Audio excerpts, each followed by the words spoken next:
നമസ്കാരം. ആദ്യം തന്നെ എത്താൻ വൈകിയതിൽ ഒരുപാട് സോറി. ഞങ്ങളെല്ലാവരും ഇന്ന് രാവിലെയാണ് എത്തിയത് ദോഹയിൽ നിന്ന്. ഇപ്പോൾ പലരും എയർപോർട്ടിൽ നിന്ന് അവരുടെ വീടുകളിൽ പോയി റെഡിയായൊക്കെ വരാനുള്ള താമസമായിരുന്നു. അതിന് കാത്തിരുന്നതിന് താങ്ക് യു സോ മച്ച്.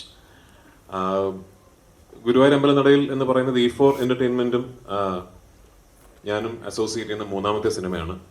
ഞങ്ങൾ ആദ്യം എസ്ര എന്ന സിനിമ ചെയ്തിരുന്നു. അതിനുശേഷം ഒരു ഡയറക്റ്റ് ടു സ്ട്രീമിംഗ് സർവീസ് കൊടുത്ത ഭ്രമം എന്ന സിനിമയും.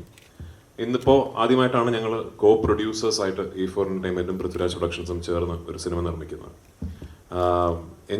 എന്നെ സംബന്ധിച്ചിടത്തോളം ഒരു ഹോം കമ്പനി പോലെ എനിക്ക് പൃഥ്വിരാജ് പ്രൊഡക്ഷൻസിന് വേണ്ടി ഒരു സിനിമ ചെയ്യുന്ന പോലെ തന്നെയാണ് E4 വേണ്ടി.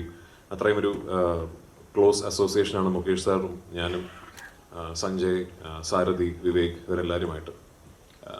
ഈ കഥ ഞാൻ കേൾക്കുന്നത് കുറച്ച് വർഷങ്ങൾക്ക് മുമ്പാണ്. ഞാൻ പല വേദികളിലും പറഞ്ഞിട്ടുള്ള പോലെ അന്ന് ബേസിൽ ജോസഫ് എന്ന താരോദയം സംഭവിച്ചിട്ടില്ല. അതുകൊണ്ട് തന്നെ അന്ന് ഈ കാസ്റ്റ് അല്ലായിരുന്നു ആക്ച്വലി. മറ്റൊരു രീതിയിലുള്ളൊരു ഒരു കാസ്റ്റിങ്ങും ഒരു കൺസെപ്ഷനും വെച്ചിട്ടാണ് ദീപു ഈ സ്ക്രിപ്റ്റ് എന്നോട് പറയുന്നത്.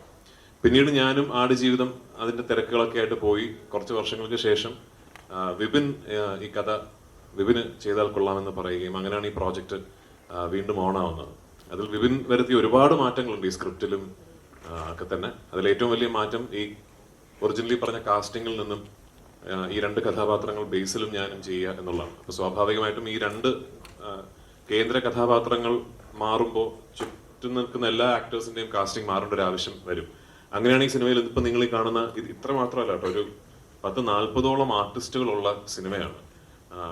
അപ്പോൾ ഈ ഒരുപാട് ഒരു ഫ്രഷ് ആയിട്ടുള്ളൊരു പെയറിങ്, നായകൻ നായിക എന്ന് മാത്രമല്ല, ക്യാരക്ടർ ആക്ടേഴ്സ് ആണെങ്കിലും സീനിയർ ആക്ടേഴ്സ് ആണെങ്കിലും എല്ലാം ഒരു ഫ്രഷ്നെസ് ഉണ്ട് ഈ സിനിമയുടെ കാസ്റ്റിംഗ്.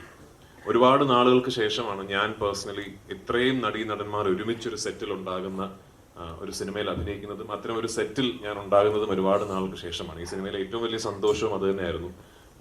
ഒരു വലിയ കാസ്റ്റിന്റെ കൂടെ ഭയങ്കര ഫൺ ആയിട്ടുള്ളൊരു സിനിമ ചെയ്യാൻ സാധിച്ചു എന്നുള്ളത്.